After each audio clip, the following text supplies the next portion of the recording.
You've only got until Monday to get yourselves to Meat Stack and get yourselves involved in the zucchini collaboration. Unbelievable burgers with an Italian twist in it from another local restaurant here in the Toon before their Christmas menu launches next week. So if you're in town this weekend doing a bit of early Christmas shopping or at the match tomorrow against Man City, then get yourselves to Meat Stack, get some of the best burgers in the Toon down here.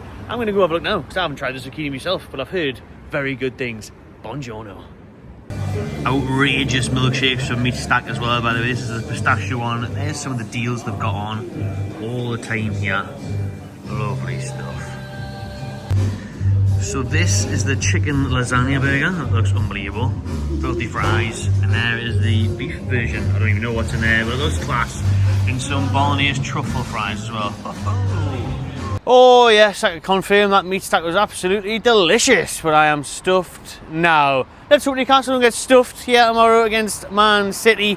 Big game, we'll talk about that towards the end of the show. But I've got a phone here to go through the title of the video, and that is Newcastle's new transfer revolution, where we are going to decide on young stars instead of people like Anthony Elanga and Jacob Ramsey, those big money priced house in the Premier League. Apparently, new man behind the scenes here, Ross Wilson, is going to be leading the charge for the pursuit of the next best stars from across the globe. In particular, South America. We are eyeing up Ryan, the young Brazilian wonder kid there, the forward. We're linked with a £25 million release clause move for him.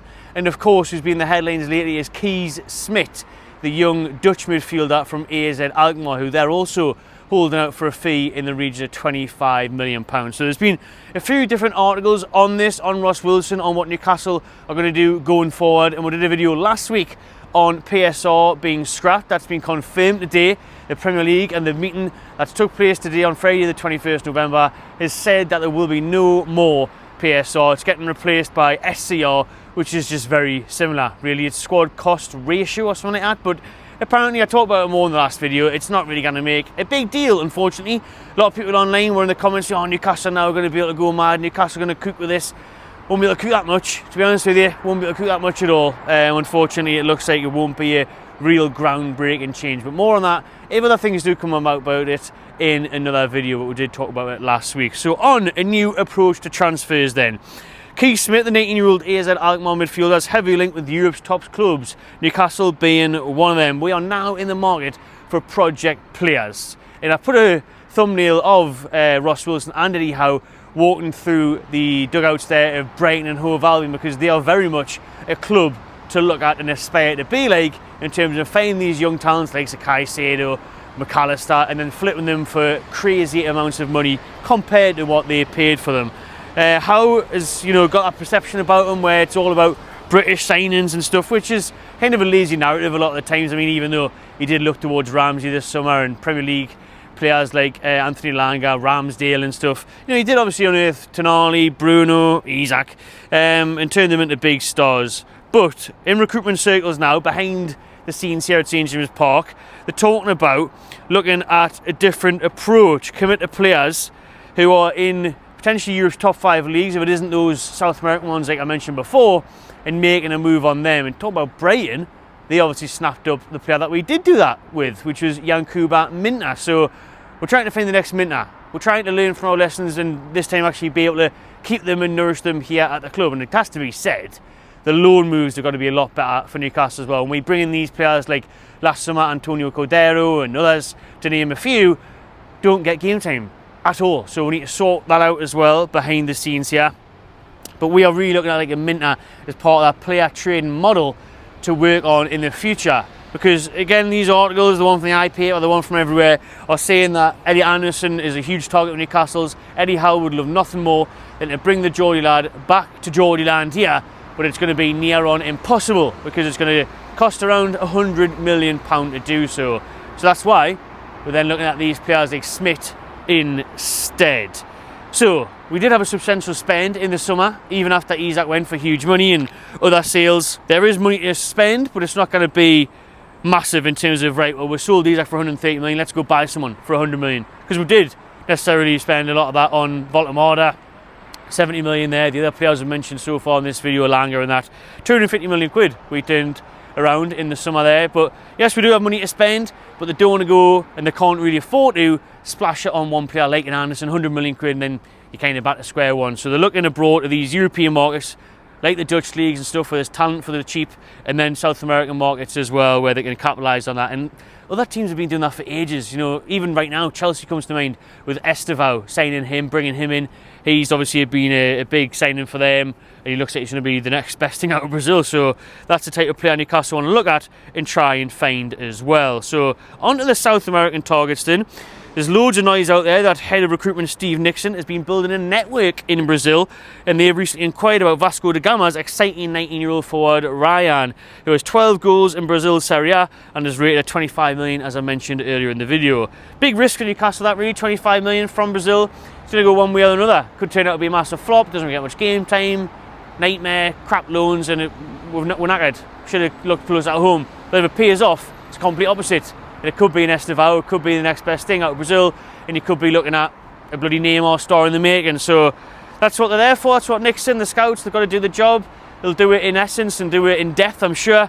And that's something Newcastle are looking at now, turning around. We were engaged with the representatives of Victor Reis of Palmeiras last year and of River Plate's Franco Mastunio in the autumn of 24. A detailed sales pitch was given to both of them to try and convince them to come to Newcastle because of those financial worries behind the scenes, PSR, SCR, whatever you want to call it. How it is being kept abreast in monthly meetings on this, and why deals have been scuppered in the past for players during the summer. You know, your João Pedros who went for and whatnot, and even Trafford to Man City, who we are apparently looking at once again. Those close to negotiations sense that there is some caution that the club offering some sort of first team guarantees to these South American stars could be a problem. So let us know what you think about that, where Newcastle should look in the market. Should it be South America? Should it be Europe? Should we be trying to, you know, look close at home and get these Premier League stars, which do cost a lot of money? We've seen it. Elanga hasn't paid off yet, and a lot more of the like. So, I mean, the best thing for me since the takeover has been those signings like Bruno Guimaraes for 35 million, bargain. Malik Chow, even this summer, bargain alongside Sven Botman. Obviously, Tonali looks like a steal now at 50 odd million, which is mad, but you're going to double your money on him when he, unfortunately, probably inevitably gets sold. And obviously, Isak as well was a big chunk, 60 million, but we did always double our money on that as well. So I think it has to be a mix. I think there's no reason you can't go and shop in the Premier League from time to time, but if you're looking for value for money, you're looking to get around the FFPs, the PSRs, the bloody SCRs, anyone you want to call it nowadays, you have to start being clever and move smart with those signings with an eye to the future if you don't want to get in a position like we did with Anderson and Minter ever again. So, as in the title as well, Newcastle aren't just looking at the transfer strategy side of things, they're also looking at club ownership model side of things. PIF are keen on building a multi-club partnership base. So there's positivity now that new CEO David Hopkinson and Eddie Howe can achieve together with the transfer policy, and then PIF are looking to be behind the scenes and being hands-on with a Red Bull football model of a network of clubs. So we've seen, again, Chelsea sort of do that. They've got grief for it in the past, send everybody on loan to the Dutch leagues and whatnot. And other football clubs do it. I mean, even Forest Zona's obviously got ties with the Greek clubs and stuff like that. Newcastle are trying to get in that market, the Red Bull model, where you do have multi-club ownership, and then it means you can maybe sign one of these young Brazilian stars, but put them out somewhere. If you've got a partnership club in France or Spain or Holland or wherever, Germany, then they can go there, train at a really top level where they're not maybe disrupting things or wasting the time here, and then they can come back after a year's loan or whatever and flourish on Tyneside in the Premier League. So that's a way around it. That's also a way around some sort of financial measures. That's how Chelsea do a lot of it, so you can spread out things, whether that's fees or wages or loan deals or ins and outs. That's something, we talked about this after the takeover, you know.